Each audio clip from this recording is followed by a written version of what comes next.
as you know, the literature review figures very prominently in dissertations. And the dissertation is about the writer convincing his committee or her committee that they have covered the material, they've mastered a certain literature. If you're writing an article and you haven't mastered that literature, there's something wrong. You shouldn't be writing that article. So you don't need to convince people in your article that you have read everything relevant. What you do need to do is to signal to people the particular pieces of writing that they're going to use in that. And you don't need to go on at great length about what is said in these pieces of writing. Just this is where your writing links up with somebody else's work. Now that part's very important because you need to contextualize. You need to say, this is my contribution, and here's how it fits into other people's contributions. So to that extent, the literature search is important. But if you go much beyond that, then this thing to bear in mind is that the literature search is really not anything original on your part. This is just repeating what somebody else has said.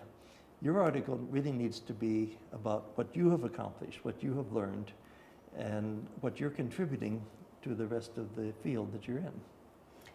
Yeah, you might think of the first part of an article where there's a temptation to give a long review of what everybody has said about the particular topic you're working on. It's not a good way to begin. It's very boring. The reader is probably going to drop out by the second paragraph. On the other hand, when you're writing the article, you are joining an intellectual conversation, and that conversation has something that has come before, and you're trying to show where you fit. The shorter the time you can spend doing that, and the more you can focus on the content or the particular concepts that you've picked up from earlier literature and less on all of the people who you want to cite, the easier it will be for the reader to see what is going on. Some people who are very skilled can do this, in fact, in one paragraph or even in only 2 or 3 sentences.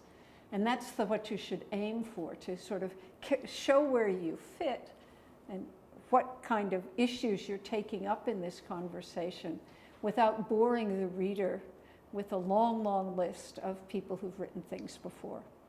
Well, then there's the question of how you are attacking other authors.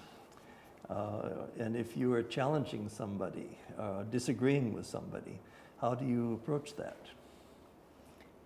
There are various ways to do it. I happen to personally think that doing it in a way that is not insulting to earlier people is probably the best way to go. You can make the fact that you disagree with somebody's argument or somebody's way of looking at something without being personally offensive.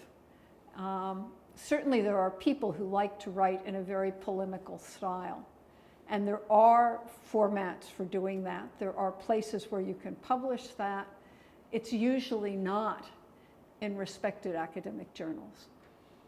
I think fundamentally you need to work out your position. If your position disagrees with somebody, you don't run away from that, but you also don't necessarily need to attack that person.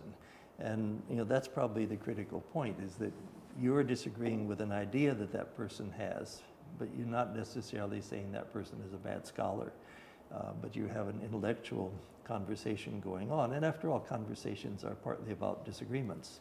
That's how you make things move ahead.